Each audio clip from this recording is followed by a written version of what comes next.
Ladies and gentlemen, dear friends, it is my great privilege to introduce to you a champion for education and a fearless new Canadian, Malala Yousafzai.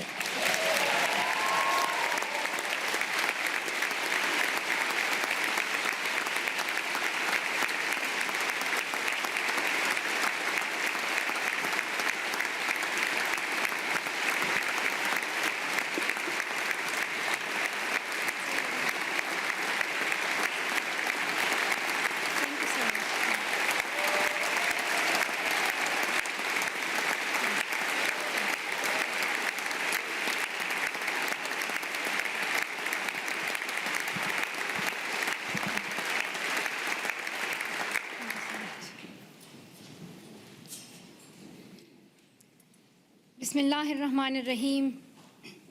In the name of God, the most merciful, the most beneficent. Good afternoon, bonjour, assalamu alaikum, bakhair raghdai. Mr. Prime Minister, Madam Trudeau, Sophie, Mr. Speaker, members of the House, members of the Senate, distinguished guests, my parents, Ziauddin and Torpikai,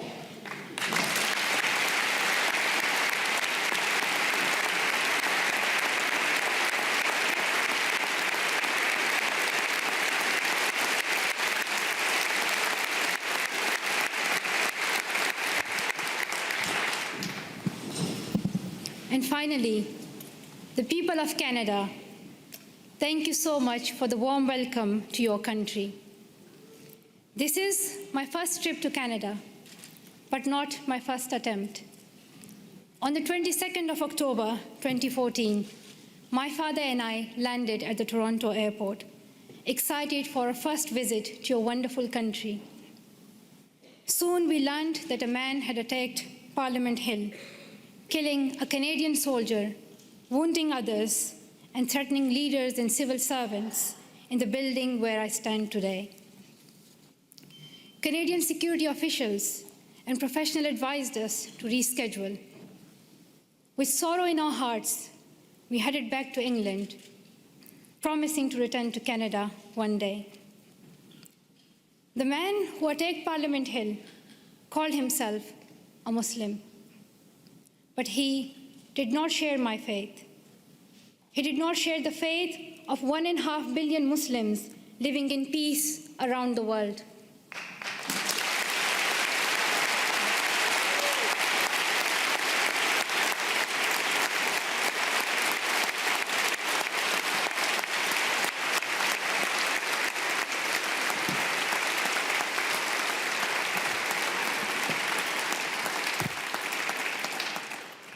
Sorry, the podium became too high, so I'm short-sighted, I couldn't read some of the words. So now I can read my speech. Back to my point that the man who attacked Parliament Hill called himself a Muslim, but he did not share my faith. He did not share the faith of 1.5 billion Muslims living in peace around the world. He did not share our Islam, a religion of learning, compassion, and mercy. I am a Muslim, and I believe that if you pick up a gun in the name of Islam and kill an innocent person, you are not Muslim anymore. You and the person who attacked Parliament Hill and all these terrorists do not share my faith.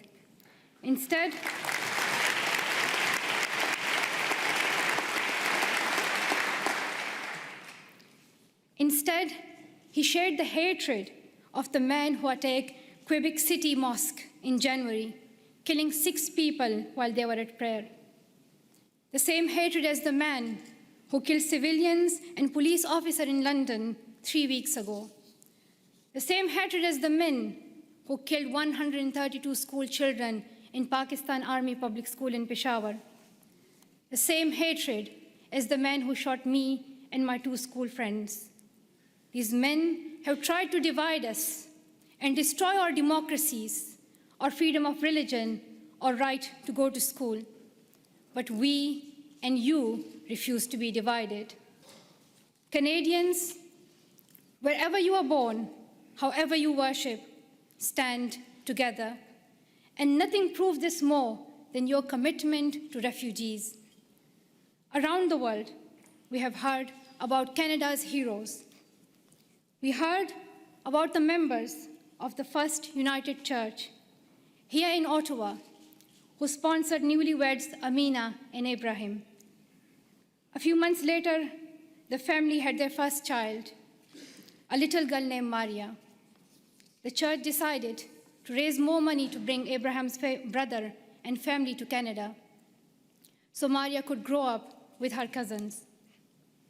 We heard about Jorge Salazar in Vancouver, who came to Canada as a child refugee, fleeing violence in Colombia.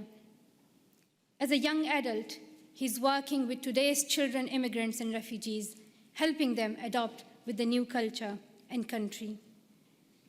And I'm very proud to announce that Farah Muhammad, a refugee who fled Uganda and came to Canada as a child, is Malala Fund's new CEO, a Canadian who will now lead the fight for girls' education around the world.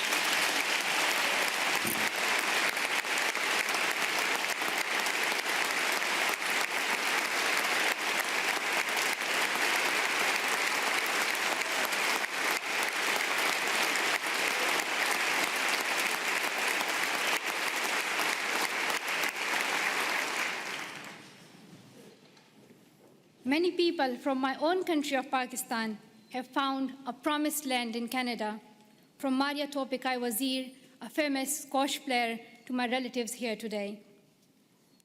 Like the refugees in Canada and all around the world, I have seen fear and experienced times when I did not know if I was safe or not.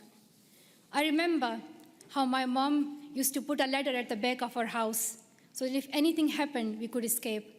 I still remember that I would read a Quranic verse, Ayatul Kursi, every night to protect our family and as many people as I could.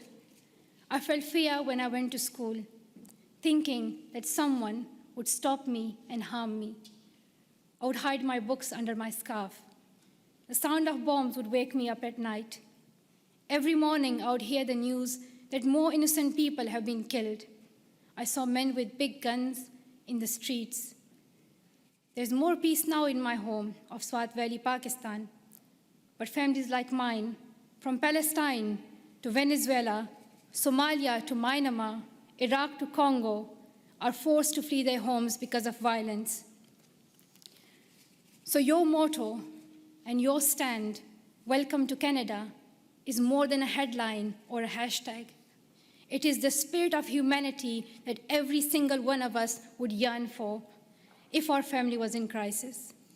I pray that you continue to open your homes and your hearts to the world's most defenseless children and families, and I hope your neighbors will follow your example.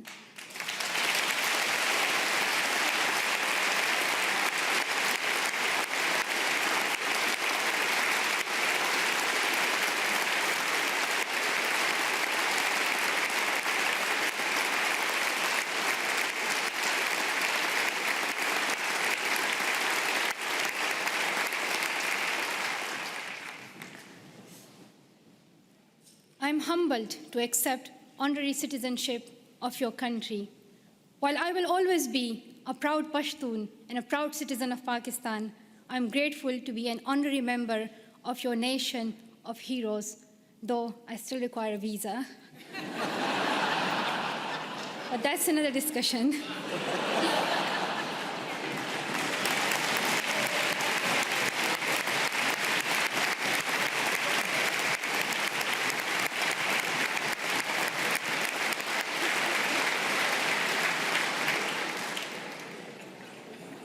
I was also very happy to meet Prime Minister Trudeau this morning.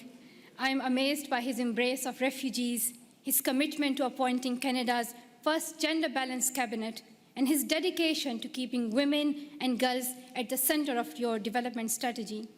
We have heard so much about Prime Minister Trudeau, but one thing has surprised me. People are always talking about how young he is. They say that he is the second youngest prime minister in Canadian history. He does yoga, he has tattoos, and a lot more. And while I was coming here, everyone was telling me, like, shake Prime Minister's hand and, like, let us know how he looks in reality. And people were just so excited about meeting Trudeau. I don't think anyone cared about the Canadian honorary citizenship. While it may be true that Prime Minister Trudeau is young and he is young head of government, I would like to tell something to the children of Canada, that you don't have to be as old as the very young Prime Minister Trudeau to be a leader.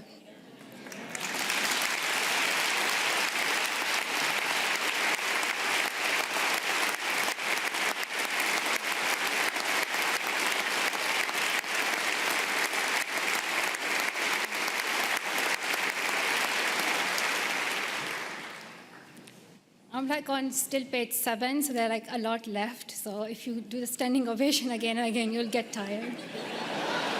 Just to let you know, there's a lot left. But I want to share my story that I want to tell the children of Canada that when I was little, I used to wait to be an adult to lead. But I have learned that even a child's voice can be heard across the world. And to the young women of Canada, I want to say, let's step forward, raise your voices, and the next time I visit, I hope to see more of you filling these seats.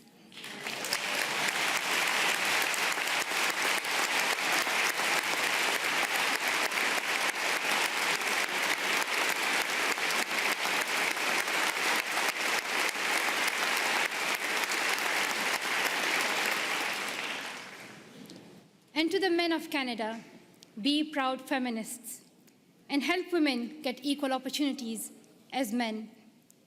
And to the leaders of Canada today in this room, though you may have different politics and policies and priorities, I know each one of you is trying to respond to some of our world's most pressing problems. I have traveled the world and met many people in many countries. I have first-hand experience and I've seen many problems that we are facing today: war, economic instability, climate change, and health crises. And I can tell you that the answer is girls. Secondary education can transform communities, countries, and our world. And here's what the statistics say. I'm saying it for those who still don't accept education as important. There are some, but I hope they will hear that if all girls went to school for 12 years, low and middle income countries could add $92 billion per year to their economies. Educated girls are less likely to marry young and contract HIV, and more likely to have healthy and educated children. The Brookings Institution called secondary education for girls as the most cost-effective and best investment against climate change. When a country gives all its children secondary education, they cut their risk of war in half. Education is vital for the security of the world because extremism grows alongside inequality. In places where people feel they have no opportunity, no voice, no hope. When women are educated, there are more jobs for everyone. When mothers can keep their children alive and send them to school, there is hope. But around the world, 130 million girls are out of school today. They may not have read the studies, and they may not know the statistics, but they understand that education is the only path to a brighter future, and they are fighting to go to school. Last summer, on a trip to Kenya, I was introduced to the bravest girl I have ever met. At age 13, Rahma's family fled Somalia and came to Dadaab, the world's largest refugee camp. She had never been inside a classroom, but she worked hard to catch up, and in a few years, graduated primary school. At 18, Rahma was in secondary school when her parents decided to move back to Somalia. They promised she could continue her education. But when her family returned to Somalia, there were no schools for her to attend. Her father said her education was finished and that she would soon marry a man in his 50s, a man she did not know. Rahma remembered a friend from the refugee camp who had won a scholarship in a university in Canada. She borrowed a neighbor's internet and contacted him through Facebook. Over the internet, the university student in Canada sent her $70. At night, Rahma snuck out of her house, bought a bus ticket, and set out on an 8-day-long trip back to the refugee camp, the only place she knew she could go to school. Through the Sustainable Development Goals, our nations promised every girl she would go to school for 12 years. We promised that donor countries and developing countries would work together to make this dream a reality for the poorest girls in the world. I know that politicians cannot keep every promise they make, but this is the one you must honor. World leaders can no longer expect girls like Rahma to fight this battle alone. We can gain peace, grow economies, improve our public health and the air we breathe, or we can lose another generation of girls.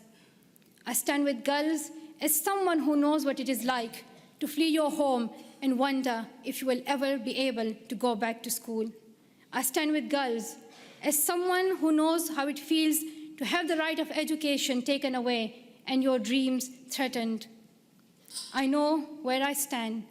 If you stand with me, I ask you to seize every opportunity for girls' education over the next year. Dear Canada, I'm asking you to lead once again. First, make girls' education a central theme of your G7 presidency next year. Second, use your influence to fill the global education funding gap. You raised billions of dollars and saved lives when you hosted the Global Fund's replenishment in Montreal last year. Show the same leadership for education. Host the upcoming replenishment of Global Partnership for Education. Bring world leaders together and raise new funding for girls to go to school. If Canada leads, I know the world will follow. Finally, prioritize 12 years of education and schooling for refugees. Today, only a quarter of refugee children can get secondary education. We should not ask children who flee their homes to also give up their dreams. And we must recognize that young refugees are future leaders on whom we all depend for peace. The world needs leadership. The world needs leadership based on serving humanity, not based on how many weapons you have. Canada can take that lead. Our world has many problems, but we don't need to look far for the solution. We already have one. She is living in a refugee camp in Jordan. She is walking 5 kilometers to school in Guatemala. She is sewing footballs to pay enrollment fees in India. She is every one of the girls out of school around the world today. We know what to do, but we must look inside ourselves for the will to keep our promises. Dear sisters and brothers, we have a responsibility to improve the world.